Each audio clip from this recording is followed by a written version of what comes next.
Takže čus lidi, já jsem Empik a já vás vítám u mého dalšího dílu a tentokrát to bude tutoriál tutoriál na program Camtasia Studio 8, ve kterém renderuju já a je to program na stříhání videí a na upravování videí. Takže už tady vidíte, já už to mám stáhlý. Já už se renderuju v něm, mám to normálně stáhlý. Trial verzi, nekupoval jsem si to, odkaz na stažení normálně ze Slunečnice, dám to do popisku videa. Takže jo, pustíme se na to. Takže pokud se s tím programem seznamujete, tak se program dělí na 3 části. Tady to bílé pole, tak to je takové pole, kam přesouváme vůbec videa, aby jsme potom s tím mohli pracovat. Takže dáme sem video, to klikněme na import media. Já už tady mám něco vybraného, normálně si tady vyberete. Já tady mám třeba tuto, dáme sem ten obrázek třeba. Pak sem dáme jedno video. Třeba tuto. Jo, sorry, otevřít. A potom můžeme normálně takhle otevřít tu složku v ploše. Tady to hodit takhle. Takhle. Jdeme sem obrázek, třeba ještě jeden takhle. To je další možnost. Potom je tady druhé pole, ve kterém se zobrazují obrázky a videa. Ale teďka, když tady se díváte, tak s ním vůbec nemůžeme nic dělat. A proto děláme tuto, a to je, takhle se pracuje se třetím polem, a to je v podstatě už jakoby to video. Teďka se nám tady ukáže, v jakém položení to chceme to. Takže my si dáme takhle. To je jakoby dobrý na YouTube, když točíte takhle celou obrazovku, ale pokud máte takovej ten jiný rozlišení foťáku. Ano, a čtvrtý. Takže pokud máte jiný rozlišení foťáku, tak já si dávám teda, když tam přesunu to video, tak si dávám tady to, ne, tady to. Tak. Aby to nebylo moc roztáhlý. Špatně, sakra. Co to je? No nevadí, prostě se tady s tím můžete takhle. Je to celkem jedno, když se to roztáhne, tak ani se koukněte, není to moc poznat. Tak. A je to takhle. Kram takhle. Takhle. A v podstatě člověk to skoro nepozná. Takže jo, pokud teďka tuto video smažu. Kliknu jsem normálně na delete. Takže tady máme video. S tím můžeme takhle pohybovat. Rozhodli jsme se třeba, že chceme, aby to video skončilo, nebo začalo tady. Tak chceme, aby to video začalo tady, tak to normálně sem takhle přesunem. Video zase posunem na začátek. Musí být na začátku, jinak na začátku bude takhle normálně černý, jo. A až potom to začne. Takhle sem ho posunem. Potom jsme se rozhodli, že třeba to video musí skončit tady, tak to posunem takhle. Potom jsme se rozhodli třeba, že tady tu část, jo, máme takhle za to červený, takhle to roztáhneme, kam chceme, třeba tuto část tady nechceme, tak klikneme pravým tlačítkem a dáme delete. On se to smaže, my to pěkně takhle zatáhneme zpátky k tomu, tak video stříčíme k tomu a je to takhle rozpůlený na 2 videa. Je to jakoby takový střih. Jo, takže tak.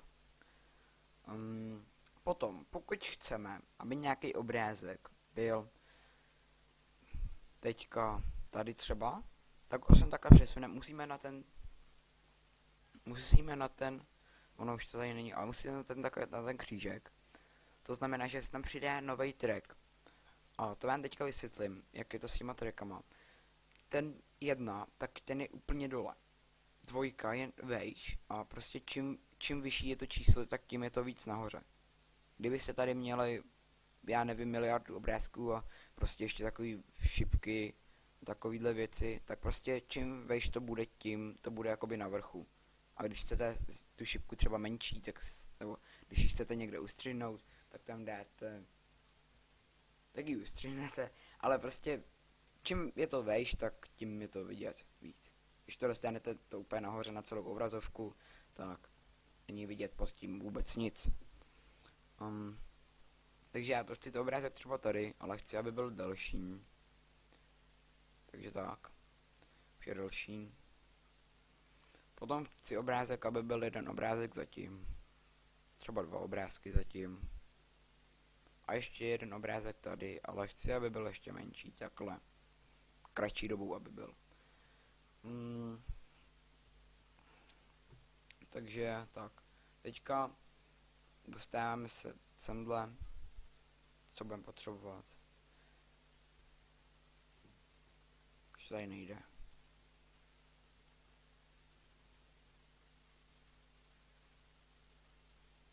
Jo, takhle, sorry. Kliknete na tuto Color Tones, nebo jak se to čte. Tady máte tak, vyskočí vám tuto tabulka.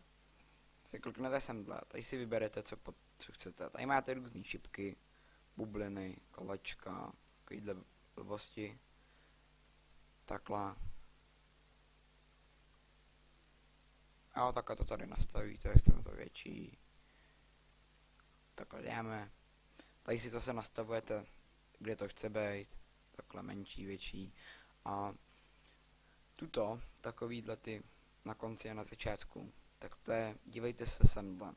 To je to, jako by se to zobrazuje. Kdo by je neznal? Jo. Zobrazuje No, to. máme, točí série. No, série spolu netočí, ale každý to... Jo? Takže tak. A potom tady máme různé věci. Jo, takhle se nastavuje délka tuto, jak to bude začínat to mizet. Jo? Takhle to může dát na 0. To samý bylo i tam toho. Takhle. Jo, a máme tady takovouhle. Dohromady je to, kdo by je neznal, jo? máme, točí série. A potom asi nejdůležitější, tak je tady ten text. Text, tak to asi nemusím vysvětlovat, prostě sem to takhle napíšete text, jaký chcete. Tady normálně to nastavíte barvu, velikost, typ, kurzíva, tuční podtržení, to se to vymaže, já nevím co. To je prostě jako ve Wordu, tady si zarovnání, jo, takhle. Potom tady nastavíte, kde chcete, aby to bylo vidět, tak, a je to. Tady zase délka se nastavuje, jo. Takže tak. Potom tady máme zoom. Zoom bude tady, zoom tady. A chci, aby se mi to nastavilo třeba takhle přesně na můj obličej. Tak, trochu větší. Takhle. A takže teďka by to tady bylo jenom takovou 204 500 z odběratelů. A ono se to také Čekaj. Jo, takhle se nastavuje.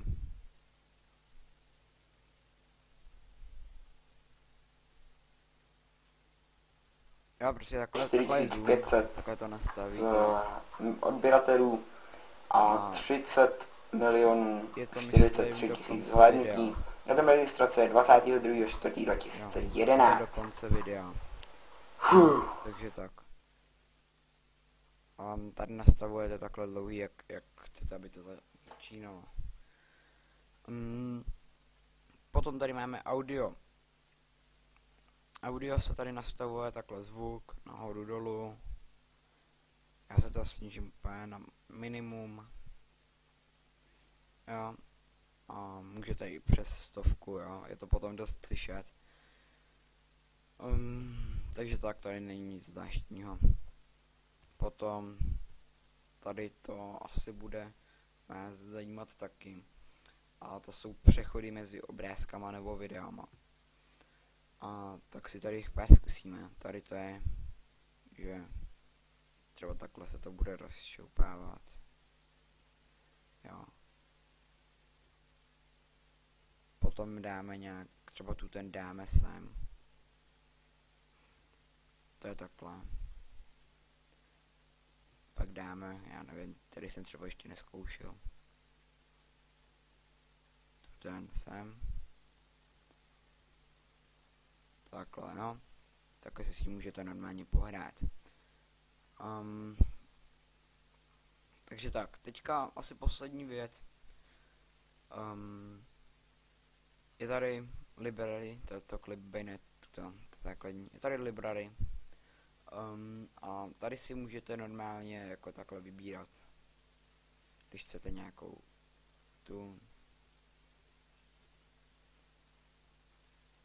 nějakou takovou věc, normálně tam na to napíšete takhle. Jo, písmena.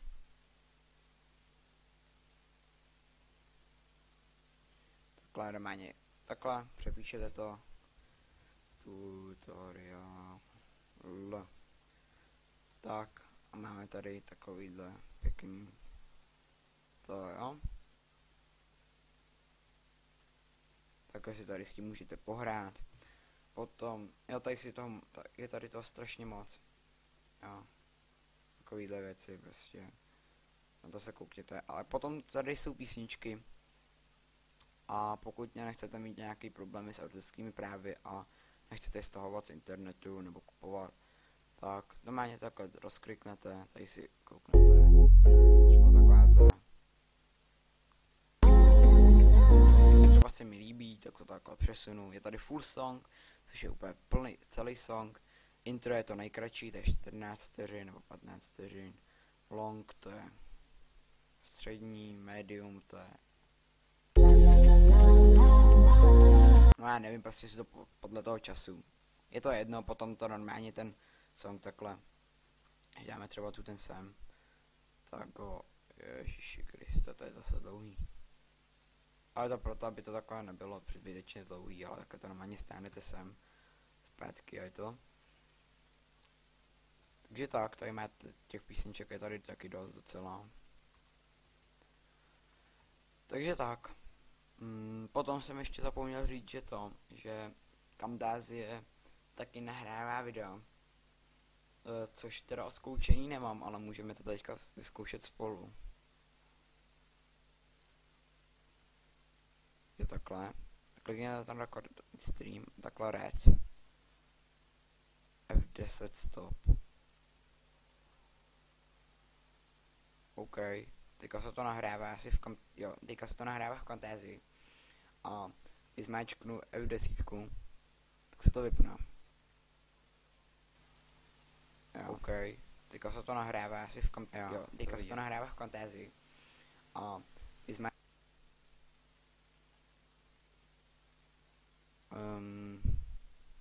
no, nechci nic. Ani tuto. No, nechci to. No, to pak vymažu. Ježiš, to je OBS, na který taky budu dělat tutoriál. Takže tak. Potom, když už chcete renderovat, tak dáte producent and share, tady si nastavíte ještě jednou tu kvalitu videa. Dáte další, tady si nastavíte ten název. To dokončit, a normálně se vám tady renderuje video, já to ukončím. Je však ještě jedna rada, ono se to renderuje teďka, protože to je krátký, tak se to renderuje chvilku, ale jinak se to renderuje celkem dlouho. Což znamená, že kdybyste s tím normálně, s tím počítačem nejde moc dělat, pokud nemáte nějaký opravdu obrovský dobrý, tak s tím počítačem nejde moc věcí dělat. Docela se to laguje a navíc je ještě pomalejší renderování. Takže doporučuji někam odejít, pustit si někde nějaký film, když máte třeba hodinový video. To vám bude trvat tak 2 hodiny minimálně. Pustit si nějaký film a normálně to nechat být. A až se to dorenderuje, tak to normálně uploadnout na YouTube třeba. Takže tímhle bych se s vámi chtěl rozloučit. Já to už nahrávám asi po 4. to je, myslím. Protože jednou jsem strašně moc hučil do mikrofonu. A to bylo to prostě na strašný úrovni, takže jsem si to dal odznova. Po druhý jsem zjistil, že nenahrávám zvuk, že nemám zapojený mikrofon. A po třetí, když už jsem se loučil, tak mi přišli do toho rodiče a začali tam kecat něco, takže jsem to natočil znova, no, takže po 4. Já omlouvám se, že byla teďka taková pauza videová, nemám na to čas a hlavně mám společný pokoj s bratrem a já když natáčím, tak on mi do toho strašně kecá, takže já nemůžu natáčet, když on je tady. Teďka asi přetočím hodně videí, budou asi hodně tutoriálů teďka, asi na OBS-ko, Open Broadcast Software, nebo Open Broadcaster, jak chcete, potom Audacity a potom na Fraps. Pokud byste chtěli ještě nějaký jiný tutoriál, tak napište do komentáře, určitě vyhovím. A já doufám, že se uvidíme u dalších videí. Nezapomeňte dát odběr, napsat komentář, jak se vám to líbilo, co byste chtěli zlepšit a takovýhle věci.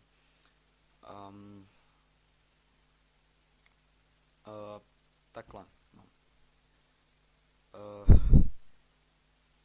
Sakra, no prostě lajkujte, pokud se vám to nelíbí, tak dislajkujte, ale napište rozumný komentář, proč, prosím vás.